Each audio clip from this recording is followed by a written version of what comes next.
Welcome to the deep dive. Today, we're looking at source material provided by you, our listener specifically, excerpts from Tarek Ryman's The Camino Within. Yeah, and our job is to kind of pull out the key insights for you. Exactly. Think of it as your shortcut to understanding the main ideas in this. Well, it's a really thoughtful reflection on walking the Camino de Santiago.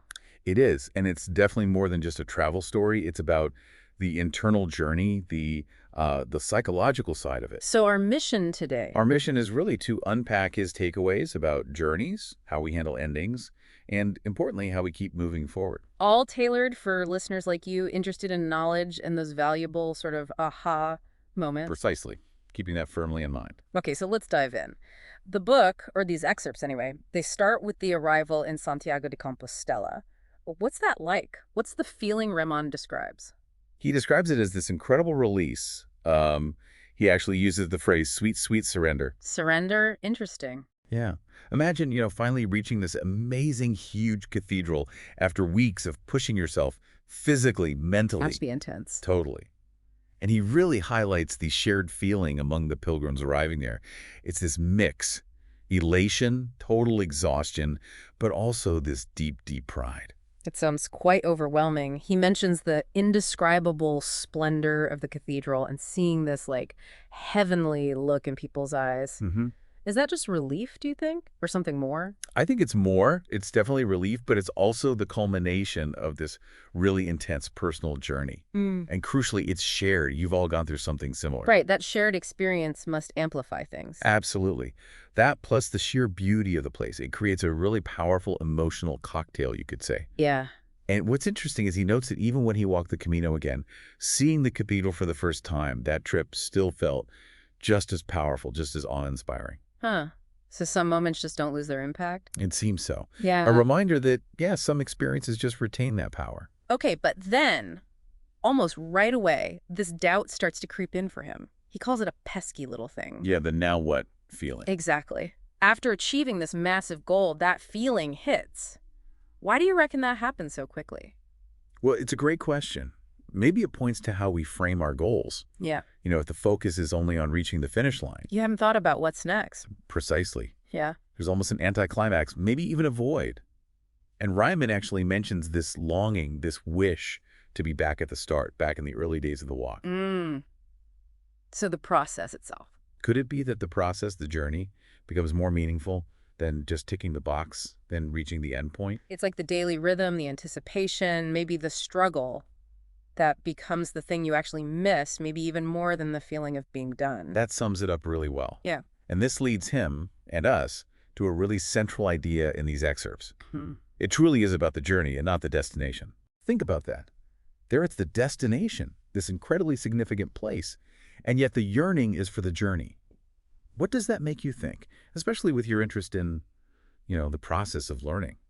It makes me think that the real value isn't just the final answer, the final piece of knowledge we get, but the whole experience of seeking it, wrestling with it, connecting the dots along the way. The learning journey itself shapes our understanding much more deeply than just the end point. Yes. Yeah. Exactly. The engagement, the effort, those little discoveries, they're all part of real understanding. And Riemann makes the point that the answer to that now what question and the path each person takes next, well, that's deeply personal. Okay, so he then brings up the option of continuing the walk to Finisterra. For anyone listening who might not know, what's the deal with Finisterra? What's its significance? Finisterra is fascinating. The name literally means end of the earth. Fini for end, terra for earth. Back before we knew the world was round, this spot on the coast was thought to be, well, pretty much the westernmost point of Europe, the edge. Wow. So for ancient pilgrims, getting there would have felt like reaching the actual edge of the world, almost mythical. Absolutely. A profound sense of arrival. And Raymond uses this idea really effectively. How so? Well, even when the people living there thought they were the ultimate boundary, history, science, it proved them wrong, didn't it?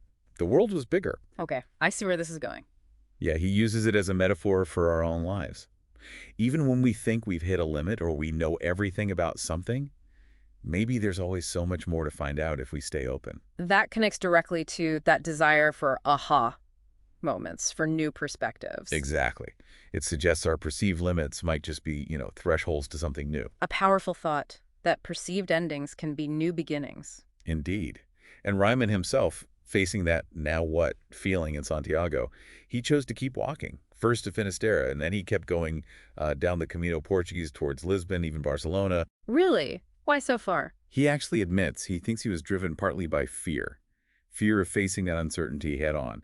He says he was sort of just postponing dealing with it. Ah, okay. Which kind of leads him to another big idea, doesn't it? This concept of balance and moderation. Yes, he calls them two very important words. He suggests they're the answer to, well, nearly everything in life. That's a big claim. Why do you think the Camino experience brought him to that conclusion? Well, think about the contrasts.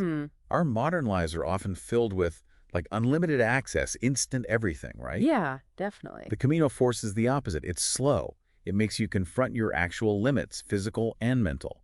You have to learn to pace yourself, not to overdo it, to listen to your body. So that long period of deliberate effort, of restriction almost. Exactly. It probably throws the importance of balance into really sharp relief in a way our normal, often chaotic routines just don't. That makes sense. That forced slowing down, that rhythm of walk, rest, it makes you hyper aware of maybe the imbalances in your regular life. And for our listeners who are likely juggling a lot, valuing their time, this idea of finding a sustainable pace, finding balance, probably hits home. I think so. And this leads Raymond to pose some really direct, quite searching questions.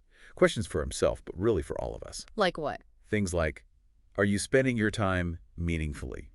What do you need to change to have the life you desire? What needs letting go? What can you shake up? Yeah. What could you do better? Or even just differently? Wow, those are potent questions, not just rhetorical. Not at all. They're prompts for real self-examination. And he offers a framework for making changes too, right? This think, be, do thing. How does that work? Yeah, it's presented as a sequence. So before you jump into action, the do you need the think part. The reflection bit. Exactly. Clarifying your values, your goals, what actually matters. Then comes be. That's about aligning who you are or who you want to be with your actions. So acting with integrity. Sort of, yeah. Congruence. Making sure your actions match your aspired self. And he acknowledges change is tough. It can be scary, lonely even. But he emphasizes, look, if you want a different result, you have to do something differently. And crucially, try not to worry too much about what others think. So it's really about internal alignment driving the action, not external pressures. And he makes that strong point. Not all paths are best for you. Your path might be somewhere else. Precisely. Having the courage to find and follow your own path. Okay. And from there, he transitions into this idea of letting go. He uses the phrase, embrace but don't hold on. What's your take on that? It sounds like a way to fully experience things, the good, the bad, learn from it all, but without getting so attached that you get stuck when things inevitably change or end.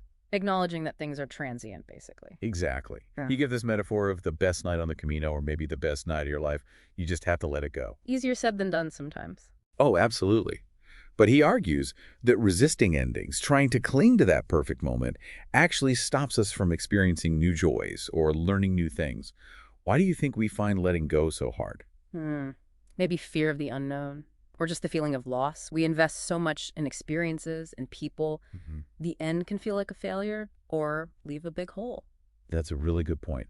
And Riemann's lesson seems to be that clinging to the past, whether it's a happy memory or a painful regret, it just anchors you there. So the key is? The key is to enjoy now, to really be present and appreciate this moment right here for what it is, its own goodness, its own beauty, without constantly comparing it to the past or worrying about the future. And this all seems to build towards his final, very direct takeaway message. Yeah, it's pretty blunt. Move on. Both good and bad memories will keep you in the past. Whoa. No ambiguity there. None. He's really hammering home the importance of forward momentum. Our past shapes us, of course it does, but living in it stops us from engaging with now and building the future. Learn from it. Don't live in it. Okay, so let's try and wrap this up.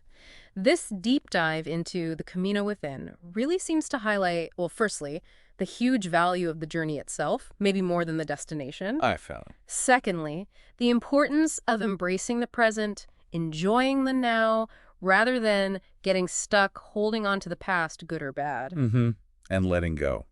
And thirdly, the need to just keep moving forward, even when things feel uncertain or finished. Endings are just part of life's journey. And learning to navigate them, to let go gracefully, allows us to discover what's next on our own unique path. Yeah. And for everyone listening, as you continue on your own journeys, learning, working, living, maybe consider those questions Ryman posed. Right, they're really valuable prompts for reflection, not just if you're planning a literal pilgrimage, but for any significant undertaking in your life. That's a great point. Okay, so here's a final thought, something for you to maybe mull over. Think about a moment in your own life, maybe a really great one, that you just didn't want to end. What might you have missed out on? New experiences, new lessons, because you were mentally or emotionally holding on to that past moment. Ooh, that's a good one. Definitely food for thought. Indeed. Thanks for joining us for this deep dive.